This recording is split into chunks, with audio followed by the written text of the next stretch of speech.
In New York, prices are slipping in one market while pressure builds in another. The city is easing on the sales side, but the rent squeeze, policy shocks, and a Long Island surge are rewriting the playbook. Here's the ground underfoot. In December, New York City counted 5,471 active for sale listings, down 4.7% from a year earlier. New listings shrank even faster, falling 20.3% year over year, a stark inversion of the broader country where active listings climbed 12.1%. The median listing price in the 5 boroughs landed at $1,500,000 in December, 6.1% lower than the prior year. Price cuts touched 4.2% of homes. Buyers had time to think. The average property sat 90 days on market, just slightly longer than a year earlier, and notably above the national median of 73 days. Meanwhile, renters bear the tightest vice. 70% of New Yorkers rent, and less than 1% of apartments priced under $2,400 are vacant. That is the hard edge of scarcity, the zone where budgets meet brick. It's also where the city's stated ambition stands tall, a promise to construct 200,000 affordable apartments over a decade. Walk it down to the block. In Williamsburg, the median two-bedroom runs about $5,300. If a two-bedroom in that neighborhood came to market under $3,000, expect a line around the block. That is not a metaphor. That is the appetite that shows up when a price point breaks through the ceiling that has settled over the city's lower rent tiers. Across the East River, the for-sale market tells a more complicated story.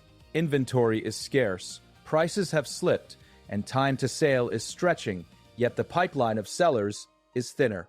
A 20.3% year-over-year drop in newly listed homes in December means less fresh choice for buyers, even as a 6.1% decline in the median listing price to $1,500,000 whispers of leverage shifting.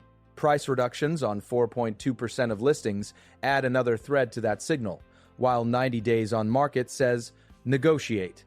But the map changes as you head east onto Long Island.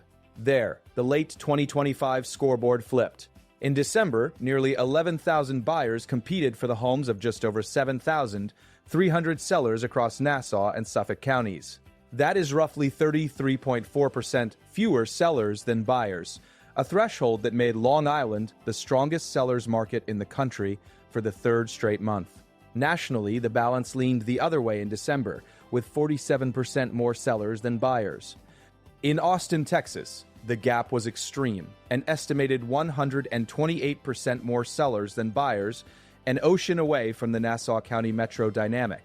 Even on Long Island, though, the frenzy has cooled to something more deliberate than in 2021. The suburban calculus has shifted toward thoughtfulness, not hesitation. In pockets like Roslyn Heights, Old Westbury, and Brookville, the heat concentrates in the $2 to $4 million range, powered by schools that anchor demand and by access to New York City that keeps the commuter dream alive. Rising valuations sweeten seller proceeds and threaten higher property taxes for owners boon and burden on the same deed. Pull the camera back to the policy scaffolding holding all this in place. New York's rent laws have moved through eras. In 1993, a $2,000 per month vacancy decontrol threshold encouraged investment. If a vacated unit's rent topped that line after improvements, it could leave rent stabilization. In 2019, the Housing Stability and Tenant Protection Act eliminated the vacancy reset that had allowed a 20% rent increase after a vacancy. The consequences have been sweeping. Eliminating that reset has pushed roughly 50,000 rent-stabilized units off the market in cases where operating expenses or necessary repairs exceed legal rents. That is supply moving into the shadows precisely where the need is sharpest. When operating math breaks, ownership structures crack. Late in 2200, a major property operator with a portfolio heavy in rent-stabilized units fell into bankruptcy. Advisors cited rising interest rates, inflation-driven increases in operating expenses, lower rent collections, and the 2019 rent law changes. Under an agreement with its lender, buildings containing over 5,100 units went up for sale. A buyer stepped in. A federal judge denied a municipal intervention and approved the sale. The filings in that case pulled back the curtain.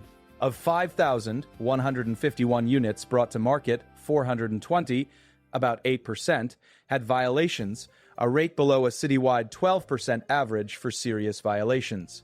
Another data point from earlier battles over the same landlord. In one period reviewed, 0.82% of units face monthly non-payment proceedings, compared with 7.8% at the New York City Housing Authority. Numbers like those do not end the argument. They outline the stakes. They tell you the system is not just about bad actors and good intentions. It is about incentives that decide whether a roof gets sealed or a boiler gets replaced. On a gray January morning, the new housing commissioner embodied that story in miniature. Dina Levy, charged with steering the Department of Housing Preservation and Development, had to become a renter in the city she serves. The rule is simple. Commissioners must reside within the 5 boroughs. By February 1st, she and her husband had signed a lease and picked up keys to a 2-bedroom, 2-bath top-floor apartment in Williamsburg.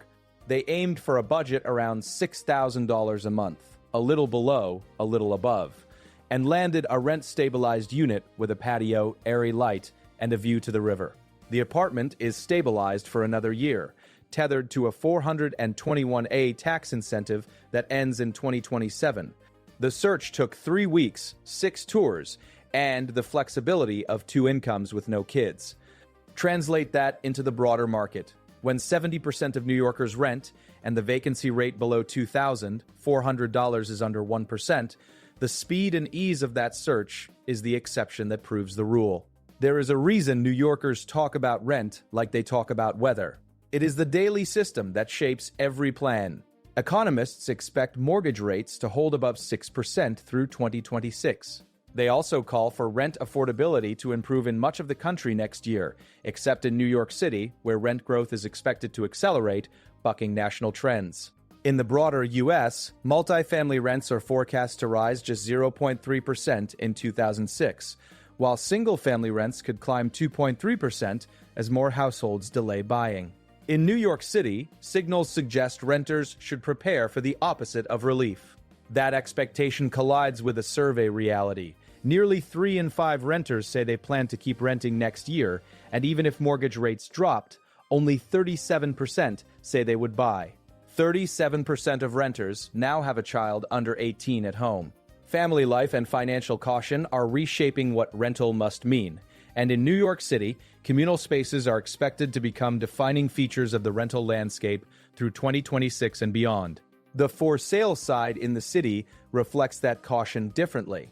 Prices in December came down 6.1% from a year earlier to a median listing price of $1,500,000. Inventory thinned to 5,471 active listings. Newly listed homes fell 20.3% year over year. Time on market edged to 90 days. Price cuts touched 4.2% of listings. Each of those numbers pulls in a different direction at first glance. Fewer new listings tighten choice. Falling median prices and a higher share of price cuts hint at softening. Longer market time gives buyers a moment to breathe. Taken together, they describe a market catching its breath after years of whiplash, and a city where sellers and buyers are feeling their way back to balance rather than chasing it. On Long Island, the scoreboard reads starkly, "Scarcity creates velocity." Nearly 11,000 buyers is not a rumor. It is foot traffic translated into numbers. Just over 7,300 sellers is a shelf emptied faster than it is stocked. A 33.4% gap between buyer count and seller count is not a rounding error. It is a structural condition. That is how you get the strongest sellers market in the nation for 3 consecutive months at the end of 2025. The types of homes carrying the energy there are not entry-level. $2 to $4 million listings in Roslyn Heights, Old Westbury, and Brookville are among the most active. That is the taste profile at the top of the island, not the everyday menu everywhere else. But it tells you something about capital flows and school district gravity. It tells you the suburban premium is alive. Zoom back to policy levers and their unintended consequences. In the 1990s, the $2,000 vacancy decontrol threshold was designed to coax private capital into buildings that had frayed. It worked. One company's holdings grew from 267 apartments in 1997 to 21,642 by 2006, mostly in rent-stabilized stock. Cheaper capital later turbocharged that growth. A dozen years after that, the tide turned. The 2019 law's elimination of the 20% vacancy reset and of decontrol thresholds changed the income math on regulated buildings. Advisors tied that shift, along with higher interest rates, higher operating expenses, and lower rent collections, to a bankruptcy filing in late 2025. One result, more than 5,100 units moved to the sales block under a lender agreement, with a buyer stepping forward. Another result, the city attempted an unprecedented intervention to seek relief for tenants. The bench said no, and the sale was approved. Tie that back to the renter's map today. Less than 1% vacancy for apartments under $2,000, $400 means the exact homes that would absorb pressure are where the bottleneck is tightest.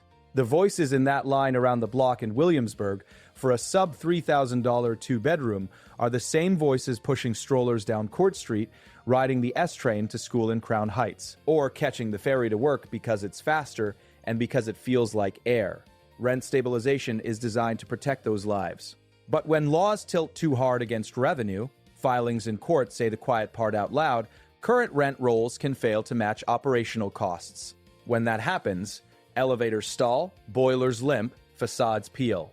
Not everywhere, not all at once, but in exactly the places least resilient to one more cut in cash flow. The city's response sits on two rails. One is enforcement and tenant protection, the core mission of the Housing Preservation Agency, now led by a commissioner who rents and who has organized tenants. The other is production. The stated goal, 200,000 affordable apartments in a decade, asks for land, financing, and political will. The clock on a key incentive is also ticking.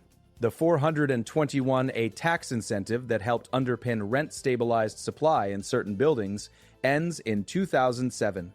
In one commissioner's new home, rent-stabilized protections extend just one more year under that program's terms. When an incentive sunsets, developers price it in long before the deadline arrives. Signals suggest that could weigh on future building decisions, particularly if builders already expect 22-6 to be the slowest year for single-family home construction starts since 2019, with starts running 5% below last year's pace as of August and a further 2% dip pushing starts below the roughly 947,000 homes begun in 2023. Then there is the rhythm of transactions. Economists expect 4.26 million existing home sales nationwide in 2026, a 4.3% lift from this year's projected tally. They also expect U.S. home values to grow 1.2% next year after a generally flat 2025. In New York City, where December saw 5,471 active listings and 90 days on market, that backdrop could bring steadier demand without snapping prices back to their peak. Mortgage rates are expected to hold above 6%. Not the freeze of the recent past, not the tailwind of the ultra-low era, but enough headwind to keep some would-be sellers locked to their old loans and some would-be buyers in their rentals. Family dynamics add another layer. 37% of renters now have a child under 18. Nearly 3 in 5 plan to keep renting next year, even as national rent affordability has recently improved in a majority of large markets. In New York City, where rent growth is expected to accelerate in 2026, the pressure shifts from rent level alone to the quality of what that rent buys. Stroller storage, homework nooks, safe hallways, staffed lobbies, rooftops that act like backyards. Communal spaces are expected to become defining features of the rental landscape here next year and beyond. That is not an amenity grab. It is a market response to who is renting and how they live. On the ground, the for-sale math produces its own choreography. A median listing price down 6.1% year over year to $1,500,000 gives buyers an anchor. A 4.2% share of listings with price reductions gives them leverage. A 90-day average time on market gives them time. But a 20.3% year-over-year drop in new listings gives sellers cover. Those forces cross. In December, New York's inventory behaved the opposite way of the country at large. 5,471 active listings in the city fell while active listings nationally increased by 12.1%. Signals suggest a cautious standoff. Buyers wait for one more reduction. Sellers wait for one more showing. Contracts trickle, not flood. Long Island remains the outlier and the funnel for spillover. December's nearly 11,000 buyers in Nassau and Suffolk counties chasing the homes of just over 7,300 sellers compounds. 3 months of top rank among sellers' markets. In that environment, pricing power collects in specific zip codes and in specific brackets. $2 to $4 million is not a casual purchase. It is a strategic relocation. When those transactions stack up in Roslyn and Old Westbury, they rewrite comparables for the next home on the block. They also pump assessments, and with them, property tax bills. The article of faith in those villages is that schools in proximity to the city are worth the price. The balance sheet reality is that rising valuations pay forward into higher carrying costs for owners who stay. All of this sits inside a final tension. The gap between the city's lower rent vacancy rate, under 1% for apartments below $2,400, and the pipeline of regulated stock. When an operator with more than 5,100 units on the market passes into new hands under court oversight, the question is what happens next. Do violations fall from 8% to even lower, or do operating costs continue to outrun rent rolls? In a city where 12% is the average rate for serious violations, a portfolio posting 8% is not the picture of neglect. It is the picture of a model straining at its seams. There is a quiet shift in consumer preference underway too. With mortgage rates unlikely to fall below 6% in 2026, and with renters now often choosing to stay renters, the lifestyle renter has stepped out of the shadows. Nearly 3 in 5 renters plan to keep renting next year. Only 37% say they would buy even if mortgage rates dropped. That is not paralysis. That is a choice dressed as patience. It means families pick buildings with playrooms and homework pods over bungalows with backyards. It means a New York rental brochure can look like a suburban school calendar. And it means developers and landlords who invest in energy-efficient features and practical storage, the pantry that turns bulk groceries into a budget advantage, can speak to renters whose monthly budget is a rolling spreadsheet, not a dream deferred. On the supply side, 2026 is not setting up as a building boom. Single-family starts are trending 5% below last year's pace as of August, and a further 2% drop next year would push starts below the roughly 947,000 homes begun in 2023. Builders are expected to lean on incentives like rate buydowns to keep sales moving. That plays differently in New York City and its suburbs, where the bulk of housing is multifamily, and where local rules and land economics decide whether a hypothetical pencil sharpens to a workable pro forma. The city's headline goal, 200,000 affordable units in a decade, would be a heavy lift in any cycle. It is heavier when an expiring tax incentive like 421A, ending in 2007, removes a familiar leg from the financing stool. In the for-sale trenches inside the 5 boroughs, December's 90-day time on market granted something rare: space to think. Sellers navigated a 4.2% rise in price cuts and a 6.1% year-over-year drop in the median listing price to $1,500,000. Buyers measured a 5,471 listing inventory against a 20.3% shortfall in new options. Compared to a national median of 73 days on market and a 5.0% rise in that national metric, New York's slightly longer 90-day mark and minimal 0.3% year-over-year change underscored that this is not a free fall, it is a controlled descent. For renters, the math was harsher. Less than 1% vacancy under $2,400 is a number that locks budgets out of neighborhoods, reduces mobility, and narrows the future to attractive buildings rather than a stretch of the city. In Williamsburg, a median 2-bedroom at $5,300 tells you what it costs to be near the river and a short ferry ride from work. In between those poles sits a new housing commissioner who searched the same listings as millions of residents, landed a stabilized lease for a year, and will ride the ferry while counting units that must be built and violations that must be fixed. So what comes next? Base case, through 2206, mortgage rates hold above 6% and national home values grow about 1.2%. Existing home sales edge up to roughly 4.26 million. Single-family construction remains muted, with starts sitting below the 947,000 mark if a further 2% drop materializes off an already 5% slower pace. In New York City, the for-sale market stabilizes around thinner new supply. December's 20.3% decline in newly listed homes is a bar to clear, while the median listing price moves carefully from its $1,500,000 December level. Time on market hovers near 90 days. On the rental side, rent growth in the city accelerates, while national rent affordability mostly improves elsewhere.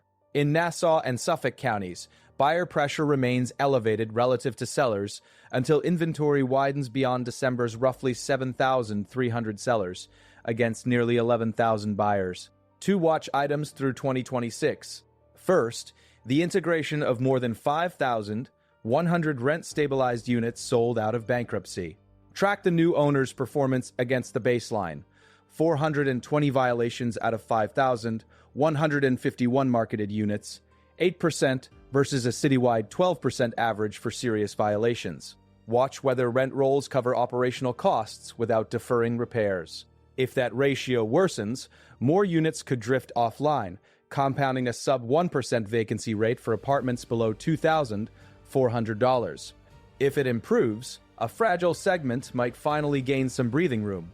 Second, the seller-buyer balance on Long Island and the flow-on effects into the city's for-sale market. December's 33.4% gap, buyers outnumbering sellers, made Nassau and Suffolk counties the strongest sellers market in the nation for 3 consecutive months.